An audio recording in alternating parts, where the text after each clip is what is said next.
JP, thank you for that. Let's get a call with Andres Sheppard, now senior analyst at Cantor Fitzgerald. Andres, thank you for your time.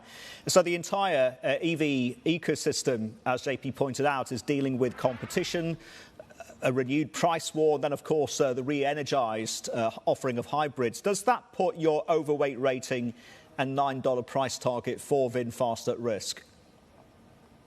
Yeah, good morning, and thanks for having us on. Appreciate being here.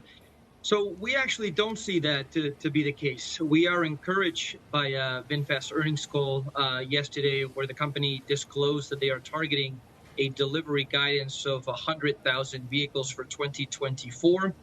And even more importantly, the company alluded to the fact that they are now targeting positive gross margins by the first half of 2025. Now, earlier yesterday, we also saw Rivian and Lucid report their earnings. We covered both those companies as well. And their production guidance was essentially relatively flat to what they had produced last year. So in VinFast's case, we are encouraged by their 100,000 delivery target.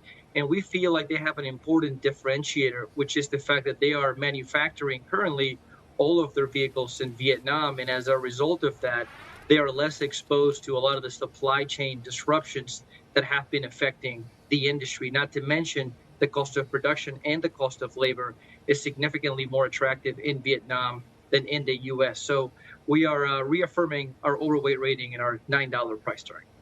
And just as JP, on one hand, it is more cost-effective for VinFast to actually compete with some of their peers. But 100,000 vehicles, and especially in a market as demanding and as scrutinizing as the United States, it's going to depend a lot on first impressions. Now, I'm sure you've also noticed that a number of car journalists have actually issued not very favorable reviews with regards to VinFast cars at the moment. As they try to expand their footprint in the United States, what are they going to need to do, and how hard is it going to be to overcome what some might say it was not a favorable first impression for VinFast in this very competitive and very high demanding market in the United States?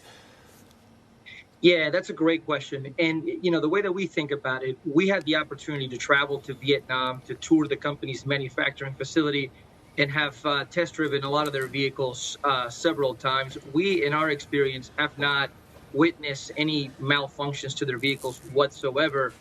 The way that they are going to gain market share in the U.S. is, once again, given their significantly more affordable cost of production, they are able to price their vehicles more competitive.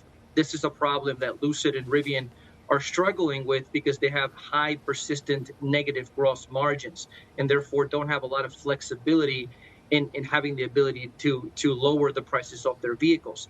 In VinFast's case, their vehicles are significantly more competitive, some of them even more competitive than Tesla, among other vehicles. And so we are encouraged by the price points of their vehicles. And then the second part to your question is the company has been now transitioning from a direct-to-consumer business model to a dealership model. They announced on their earnings call that they have so far signed 6 dealers in the United States.